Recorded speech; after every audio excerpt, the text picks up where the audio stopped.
ladies and gentlemen, welcome back to another episode of my FM21 save with Ajax. We are here for the final group stage game in the Champions League, and that does certainly say that there's still something to play for in that group, and I'll get to that in just a second. Firstly, let's take a look at the fixtures. I left you guys off last time out after this game against Almere City, the 3-0 win, the hat-trick from Lassina Traoré. We then beat NEC 5-0, and that performance, ladies and gentlemen, was, I believe, the best performance we've had so far this entire save. We were just so dominant. We kept NEC to 0 shots, and it's absolutely unbelievable. Bushi with the hat-trick, Eriksen with a penalty, and Unuvar with his... I believe that was his first goal for the club. And moving on to the next game was a 1-1 draw at home against Dortmund. We scored in the second minute, and I thought, well, this is our game. This is where we clutch it. And then we didn't, because they scored an equalizer 1 minute before the end of the game. So a 1-1 draw is not too bad, but it is not the win we were hoping for. Moving on is a 3-0 away win against NAC Breda. Neres, Kluivert and Dolberg with the goals. Heerenveen was pushed to the side with a 2-1 win, Bushi with the brace, after which we beat Sporting 3-0, Unuvar with 2 more goals and Traoré with the third, and then VVV came around and we beat them 5-1, Anthony, Kluivert twice and Bushi, and an own goal by them to make it 5. We beat Sparta 3-0, Unuvar, Bushi and Neres with the goals, Heracles 2-0, Markovic and Neres. And here we are, Panathinaikos. So we have been on an insanely good run. Well, a run that should be expected by a team of this caliber. So I think, I don't want to speak too soon, but I think we're finally getting into the form where we should be. Speaking of which, we are indeed in first in the league. We do have a game played more than Feyenoord, so they can overtake us, but we are back where we belong. Hoping that Feyenoord do drop some points in their game in hand. But I am sure that we will fully overtake them later on in the season. I definitely have full faith that we will become champions once again, as we should. As you can see, we are in second in the group. We have been qualified already. We're 1 point behind Dortmund, so that is where we are right now. Dortmund are playing Sporting away from home. We're playing Panathinaikos away from home. Ideally, we win and Dortmund drop points, but I think both of us should win our games. So as you can see, we have been using rotated sides. I'll tell more about that in just a second. But this is, I believe, this is going to be the starting lineup for this game. Onana, Rensch, Bermudez, Gvardiol, Ruggeri, Thiago Gravenberg, Anthony, Gonzalez, Unuvar and Bushi. For the first 11 against Panathinaikos, let's see what we can do. As you can see, 1, 2, 3, 4, 5, 6, 7, 8, 9, 10. Everybody is new in the squad except for Onana. That tells you a lot about how we've been playing in the past couple of games. But this is going to be the 11 players that are going to start for us here against Panathinaikos. Let's hope that we can pick up the win, and let's hope that Sporting Lisbon can do the exact same thing against Dortmund. But that is going to be a very tough ask for them. First things first, us beating Panathinaikos. We're going to try to start doing that here in the second minute already. Rensch with the ball, but it's cleared. A good positive start very early on in the game. Might even still lead to a goal. And he's brought down by Ayoub, and that might be a penalty. Let's see what the VAR says. Hoping that it is going to be a penalty. If it's not, I believe we will still get the win in the end. But it is going to be a penalty, and it is going to be taken by Anthony, who has been playing so well for us. Anthony to take the penalty, and he scores it. He puts it away exactly 3 minutes into the match. His 10th goal of the season already into the double figures. As you can see, we have overtaken Dortmund as it stands right now. And they've picked up an injury too, so that is good news for us. And Bushi with his 10th goal of the season into double figures as well, making it 2-0 after just 8.5 minutes played. So the only thing now is for Sporting Lisbon to keep Dortmund to at least a draw. as we get another big chance. I can't even get the time to say what I wanted to say. So we have had a cup draw. We have been drawn against Excelsior. And for those of you who have been watching this series, you will know that we have faced Excelsior previously in the cup too. As Sporting take the lead, Adam Hlozek put them up 1-0 against Dortmund. So that is very good for us. But we have faced Excelsior, I believe it was last season, and I believe they knocked us out of the cup in the second round already. So it's time for us to get some revenge against Excelsior, hoping we can do that. If we are in the same form that we are in right now, then we should be able to do that. That game is in, I believe, in 7 days, maybe 8 days. It is certainly next week. That's the most important thing.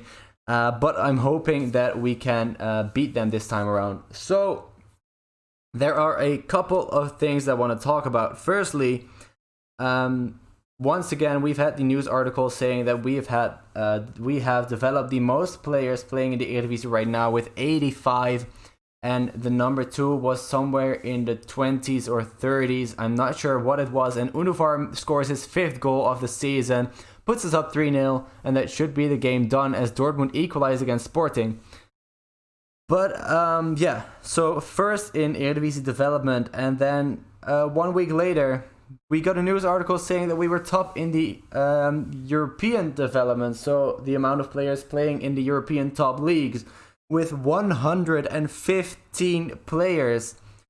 And not only that, the more interesting news is, because I expected us to be in first place, certainly after last season already being there, in second place is actually AZ with 50. So we have more than twice as many players as the number 2. And the number 2 is another Dutch club, which is exactly what I wanted this save to become. And not only AZ, but also PSV are in there in 4th place. I don't remember the amount of players they had. I didn't write that down. But I believe, again, somewhere low 40s, high 30s, I believe it was. So the Dutch clubs are finally developing in the way that they should, as Sporting Lisbon take back the lead against Dortmund. And we are going to make a sub here. We're going to get Van de Beek on for Gonzalez. We're going to get Gravenberg off for Regeer. And Boshi is also going to get some rest. And Traoré is going to take his place. So I think that should be the game done. And the penultimate thing that I wanted to talk about is that our under-18s have finished top of the group in the UEFA Youth League. They have finished unbeaten. They've won 5 of the 6 games and drawn the other remaining game. They've also had a very convincing goal difference. I don't quite remember what it was, but they beat everybody quite easily. And there you have it. The final result. Sporting Dortmund ended in 2-2 draw. And that means that we top the Champions League group once again. We failed to do so last season and I believe the season before, but we are back where we belong, starting to dominate Europe once again. Hopefully we can take that all the way through to the final.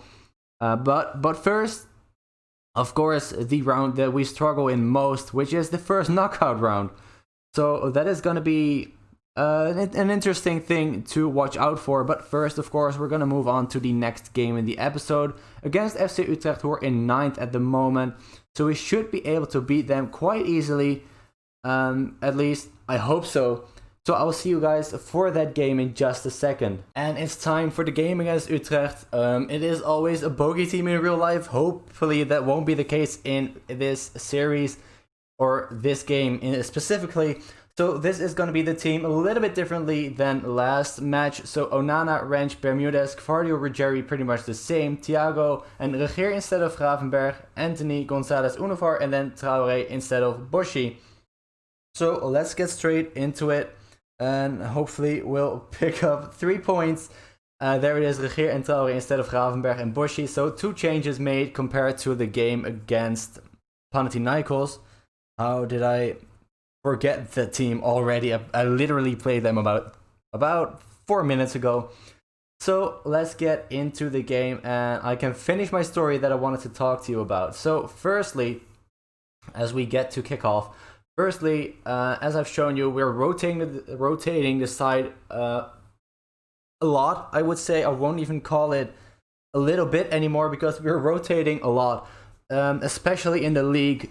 I want to keep as many players as happy as possible. So we're really pretty much what I do every game is as Lassina Traore opens the score already before the 3 minutes even happened.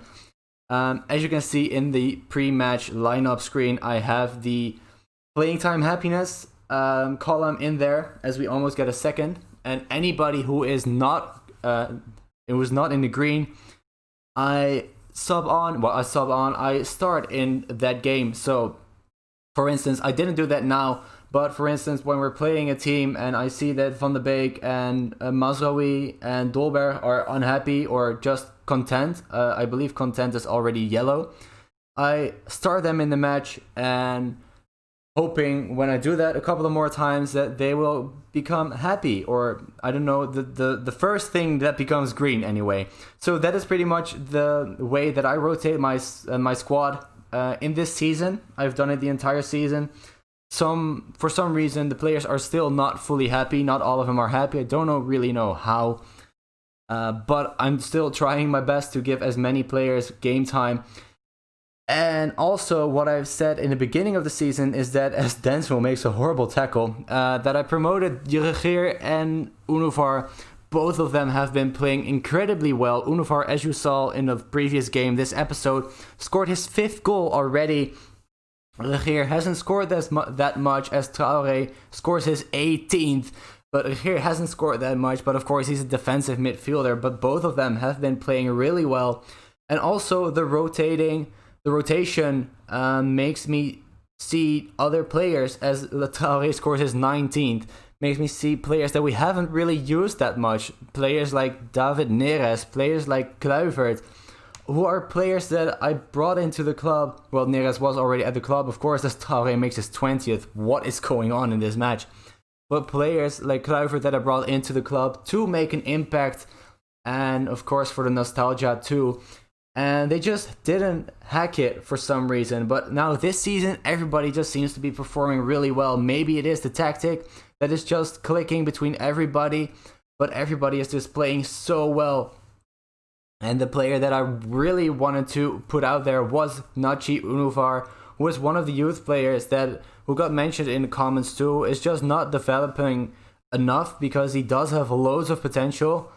And it was looking like he wasn't going to reach any of that, being stuck in young Ajax. So I promoted him to the senior squad, and he has been playing pretty much every single match that we don't need a player there who is unhappy. So, for instance, when I do the quick pick, when the assistant coach can pick this side, he always puts Nachi Unuvar in there as ahead of Marco Asensio, which is absolutely insane. Unuvar, of course, being still very young, and Asensio being really experienced and a very big name in world football. But maybe that's a sign that we can possibly sell on Marco Asensio, also because we are in debt, which is mostly my fault. Well, pretty much all my fault, as the halftime whistle goes. Still 4-1. What an amount of goals in the first half already, and all of them scored by Traore. So that is pretty much what I wanted to say, is that the rotating of the squad every match is kind of working. I'm still scared when I rotate too much, or if I rotate too much, that we're going to lose a game. But that hasn't really happened. It did in the beginning, where we lost 3-1 to ADO Den Haag. If you guys remember that, we rotated there, and that was one of the matches where we should have won it, but we didn't because we rotated too much. As we make it 5-1. Is it again Traore? It is again Traore. What? So that is one of the matches where we rotated definitely too much. But what did I want to say? Yeah, that hasn't really happened anymore, even though I have been rotating a lot. And I mean a lot. There have been matches like 2 matches ago, I believe, as you just saw, where we changed 10 players. So we changed every single outfield player, and we still won the match. And that is exactly how it should be. Our B team and even our C team should be good enough to win this league. So, or well, maybe that's a little bit of an exaggeration, but definitely good enough to beat the lower league sides. So that is what I wanted to say this episode, is that our team has just been performing really well, maybe overperforming even, when you look at our second and third squad also just winning matches and scoring goals, as Utrecht get a second one, but it's only going to be a consolation goal. Only injury time left as Onana kicks it long. Ken Traore maybe get a sixth, probably not. I don't think I've ever seen a player of mine score 6 goals. Especially not against a team like Utrecht. Maybe in a cup game where we're playing a side that is about 4 divisions lower. Or maybe we can do that against Excelsior. Anachi Univar, exactly the player that I love this season, scores his 6th goal already. And it is 6-2. And there's the full-time whistle. What a performance. And I'm so happy that I could show you guys a performance like this. Exactly what I'm talking about. This is just the way that we're playing this season. And I think if there's any season right now that we are going to get close to winning the Champions League, it's going to be this one, because we've just been performing so well. But of course, all of that could change. We could still lose players in January too. Let's hope we don't. But there is a chance the board are going to accept some transfers because we are in debt. So I'm hoping that I can sell on a couple of players that we don't need. But that is going to be it for this episode. Next episode is going to be... what is it gonna be? Let's see. That is still too far, I believe. Let's do PSV and knock Breda. So just after the January transfer window. You know what? No, let's do it. Let's do VVV at home and the Champions League first knockout round. And that is gonna be next episode. This is gonna be it for now. Thank you guys so much for watching. If you enjoyed it, and I hope you did, please leave a like and subscribe as well if you haven't already. And I'll see you guys very soon. Bye bye.